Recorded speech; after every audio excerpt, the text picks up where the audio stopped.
Alors on va passer donc groupe par groupe pour faire cette mise en voix collective. Une fois qu'il y a un groupe qui est passé, vous les spectateurs, vous leur donnerez vos impressions. Vous essaierez de trouver quel type de lecture ils ont choisi dans le groupe et quels effets ça vous a fait en tant que spectateur, leur lecture. D'accord? C'est tout bon? Oui. Eh bien allez, on commence par le groupe 1.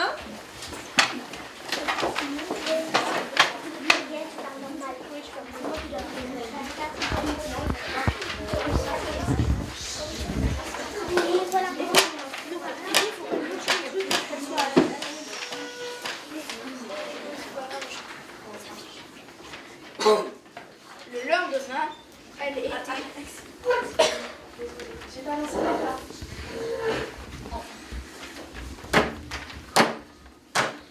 Le lendemain, elle était rue Mouffetard, déguisée en bouchère, lorsque Nadia vint à passer. Bonjour ma fille.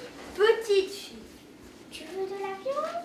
Ah non madame, je viens acheter un poulet. zut, pensa la sorcière. Le lendemain, elle se déguisait en marchande de volailles. Volaille. Bonjour. Petite, Tu m'achètes un poulet? Ah non madame, aujourd'hui je veux de la viande. Crotte. pensa la sorcière. Le troisième jour, déguisée à nouveau, elle vendait à la fois de la viande et de la volaille. Bonjour Nadia. Bonjour ma petite fille.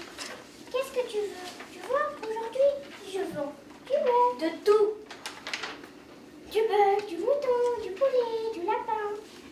Oui, mais moi je veux du poisson. Flûte. Rentrée chez elle, la sorcière réfléchit. Réfléchis.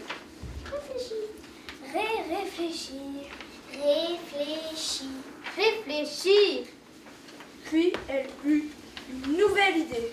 Eh bien, puisque c'est comme ça, demain matin, je deviendrai à moi seule, toute seule.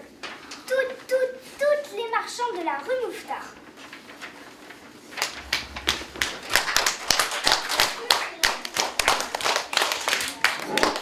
Bien, maintenant.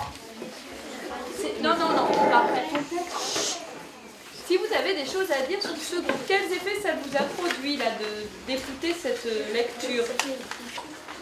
Constance. Bah, c'était plutôt drôle et aussi je pense qu'elles ont rajouté des mots. Par exemple, quand Ellie elle faisait crotte, normalement je crois que ça le disait qu'une fois et du coup c'était bien qu'elle ait rajouté des mots. D'accord. Louise. Bah, j'ai trouvé ça vraiment trop drôle parce que c'est bien quand Annie elle disait plein de fois et que Nicolas il rajoutait puis à la fin on s'attendait pas à réfléchir. Donc si on ne s'y attend pas, ça produit quel effet? On est comment en tant que spectateur? Surpris. On est surpris. D'accord. Lise. Bah, c'est drôle, surprenant et ça fait bizarre d'entendre la voix de Gabriel tout aiguë parce que j'ai pas l'habitude de l'entendre comme ça. Elle a changé un peu sa voix, d'accord. Louane aussi a changé la voix. Louane, par contre, parfois, j'avais un peu du mal, moi, à comprendre ce que tu disais. Donc, on peut changer la voix parce que tu faisais la voix d'un autre personnage, mais prends bien le temps d'articuler quand même. Vous aviez tous très bien compris ce que disait Louane? Oui. Bon, alors, c'est mon oreille qui devient vieille, alors. Et pourquoi ils ont insisté sur elle réfléchit?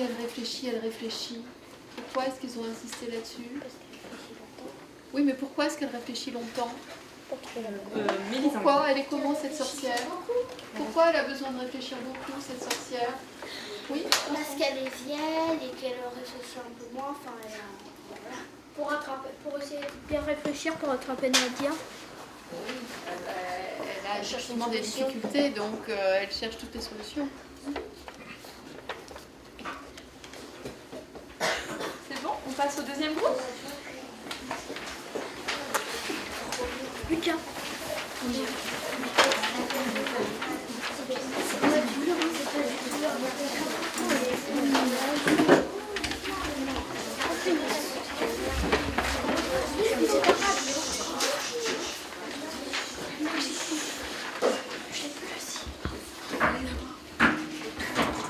Et en effet, le jour suivant, Toutes les marchandes de la rue Mouffetard s'étaient prêtes. Il y en avait exactement 267. Nadia vint comme à l'ordinaire, s'approcha sans méfiance d'un inventaire de légumes pour acheter, payer. Cette fois, des haricots verts et elle allait payer quand la marchande la saisit par ses poignets, l'enleva, hop, l'enferma dans le tiroir caisse. Mais heureusement, Nadia avait un petit frère. Qui s'appelait Bachir. Voyant que sa grande sœur ne rentrait pas, Bachir se dit: C'est sûrement la sorcière qui l'a prise. Il faut que j'aille la délivrer. Il prit sa guitare à la main et s'enfuit rue Mouffetard. En le voyant arriver, les marchandes, Qui était la sorcière? se mit à crier. Où vas-tu comme ça, Bachir? Bachir ferma les yeux et répondit: Je suis un pauvre musicien aveugle. Et je voudrais chanter une petite chanson pour gagner quelques sous. Quelle chanson? Demandèrent les marchandes. Je veux chanter une chanson qui s'appelle Nadia, où es-tu? Non, pas celle-là. Chante-en une autre. Mais j'en sais pas d'autre. Alors chante-la tout bas. C'est entendu, je chanterai tout bas.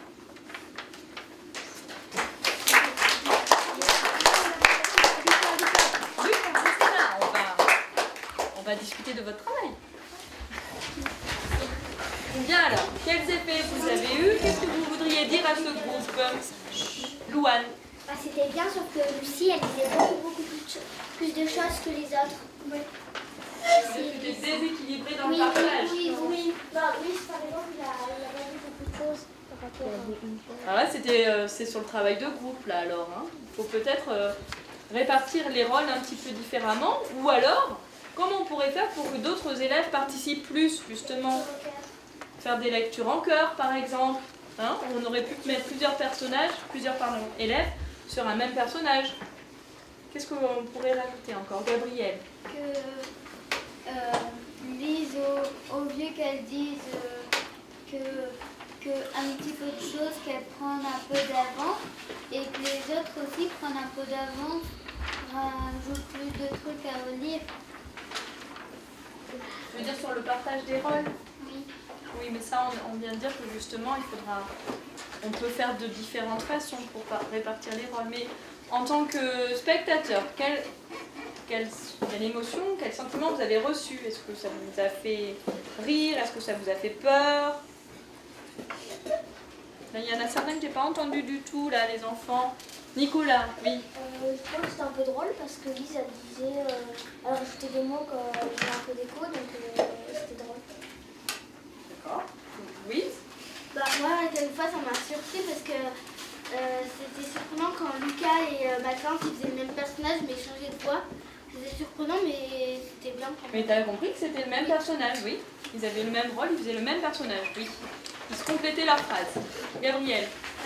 Aussi, ça faisait un peu bizarre que Maryse dit un peu à voix basse qu'il devait chanter tout bas et que Lucas faisait un peu pareil. Alors pourquoi il a fait tout bas? Pourquoi il a dit justement il faut chanter tout bas? Pour quelle raison, Marie-Louise, explique-nous? Parce qu'en fait, sinon, Nadia, elle entendait et il venait la délivrer. C'est pour être discret par rapport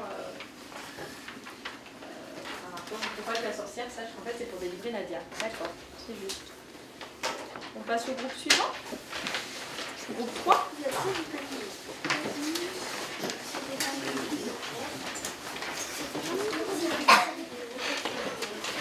C'était pas moi. C'est pas moi. C'était pas moi.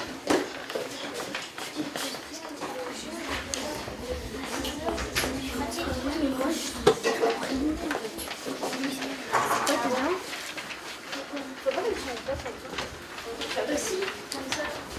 Oui. Mais tu as la fin. Comme ça. Non,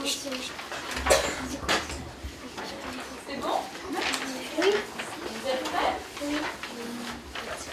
Les spectateurs, vous êtes prêts à écouter? Oui. Et Bachir se mit à chanter. Tout haut. Et bien tout haut. Mais vraiment tout haut. Nadia, où es-tu? Nadia, où es-tu? Réponds que je t'entende. Nadia, où es-tu? Nadia, où es-tu?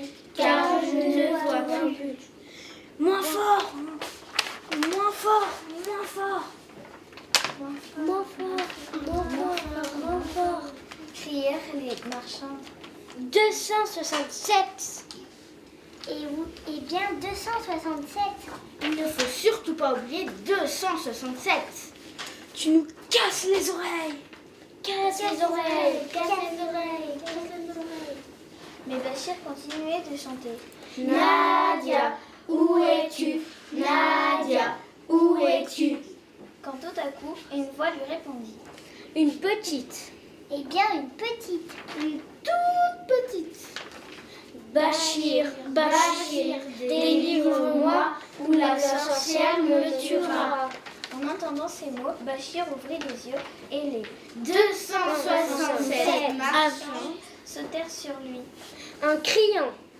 Eh bien, en criant. Eh bien, mais beaucoup en criant. C'est un faux aveugle.